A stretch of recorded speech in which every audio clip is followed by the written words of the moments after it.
Hello everyone. कैसे हैं सब लोग?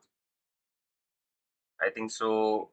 कल के लेवल्स बहुत अच्छे काम किए हैं अपने, और सब लोगों को एक अच्छी ट्रेड भी मिली होगी। ये जो सेलिंग आनी थी, ये सिर्फ प्रॉफिट बुकिंग समझ सकते हो इसको, कि एक्चुअल में सेलिंग नहीं है ये। अब अपनी बात करें कि आज का सिनेरियो क्या रहने वाला है, आज का गोल्ड का व्यू क्या है। सर 2 अप्रैल आप बोल रहे थे, रेसिप्रोकल टैक्स वगैरह वो सारी चीजें आज अपन बात करेंगे। अभी भी गोल्ड का है ना सिनेरियो, एक चीज समझो कि ये एक लेवल ही था जहां पर 3100 पे प्राइस आने के बाद में यहाँ से मतलब है ना पेंडिंग ऑर्डर्स उठा के प्राइस वापस जाना चाह रही थी। अभी अगर मैं बात करूँ ना, तो 3100 एक ऐसा जोन था, जब मैंने कल भी बताया था कि यहाँ से एक अच्छी बाय आई। ठीक है। अब कल पूरे दिन मतलब है ना एक मार्केट एक रेंज में थी। 39 से लेकर ऑलमोस्ट ऑलमोस्ट 26 वाला जो जोन है, वहां पर है ना रेंज में ही थी प्राइस। और इस रेंज वाली प्राइस के बाद में क्या हुआ कि जैसे ही प्राइस नीचे ब्रेक डाउन होती है, तो यहाँ पर 3100 वाला जो जोन है, वहां से मतलब अपन ने बाई के बारे में प्लान किया है।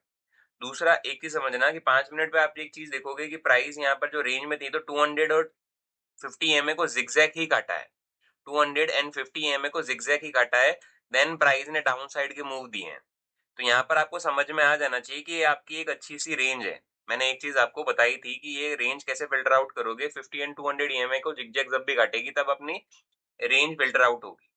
15 मिनट में जब आपकी ये ब्रेकआउट हुआ था और इसके बाद में एक बैरिश इंगल्फिंग बनी थी कैंडल, तो यहाँ से आपको 31 से एक ट्रेड आपको प्लान करनी चाहिए। देन सेल के बारे में छोटा मोटा मतलब अपन सोच सकते हैं, क्योंकि इसका एसएल बहुत छोटा था।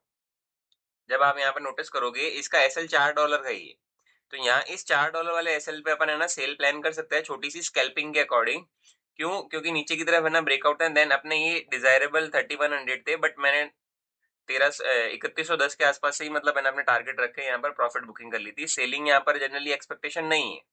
ठीक है। इतना बड़ा साइडवेज मार्केट चलने के बाद में रिवर्सल के लिए यहाँ पर एक स्कैल्प थी, यहाँ पर कोई long positional hold trade hold नहीं थी। आज के अगर सिनेरियो की बात करूँ ना, तो 3100 से आपकी बाइंग आ चुकी है ऑलरेडी। और अब अगर मैं बात करूं, तो यहाँ पर एक ऑर्डर ब्लॉक भी बना था, जहां से प्राइस वापस टैप होके देन अपसाइड के मूव दिए हैं। अब सर है ना ऊपर की तरफ और कैसे क्या रहेगा, तो अगर मैं इन सबको हटा के मैं एक चीज और बताना चाहूँ, तो वही जो सेम 4 घंटे पे मैंने एक चीज बोली थी क्या।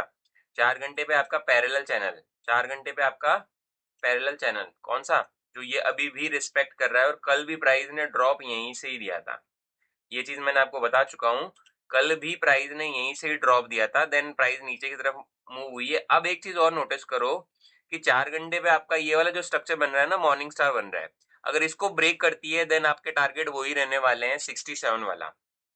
ठीक है। 3167 यानी 3167 वाला जो जोन है, फिफ्थ वाले लेवल जो टारगेट थे, वही सेम टारगेट रहेंगे अगर ऊपर की साइड और ब्रेक होती है तो। मॉर्निंग स्टार 4 घंटे पे ऑलरेडी बन चुका है। देन यहाँ पर देखते हैं कि प्राइस किस तरफ मूव देती है। अभी हाल फिलहाल अगर मैं बात करूँ ना, तो अपसाइड मूव देने के लिए सबसे बेस्ट जो जोन है, जो मतलब कल रेंज थी 31-38 वाला।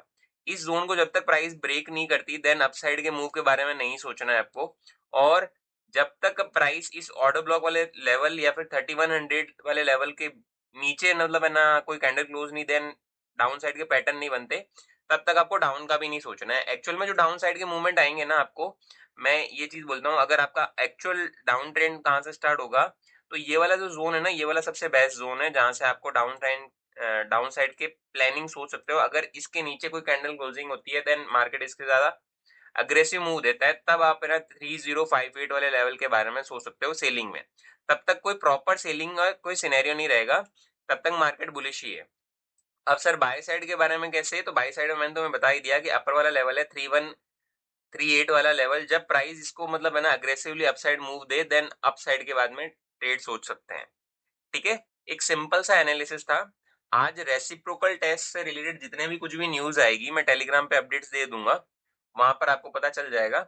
बाकी अभी मार्केट के कोई सेंटीमेंट, और कभी भी मार्केट है ना किस साइड मूव दे सकती है और कौन सी न्यूज आएगी, ये पूरे दिन आपको देखना पड़ेगा। कोई आज कोई खास न्यूज है भी नहीं। अगर मैं बात करूं, तो आज कोई खास न्यूज है भी नहीं, सिर्फ एक एडीपी एनएफपी है। ठीक है। तो आज का एक सिंपल सा एनालिसिस था।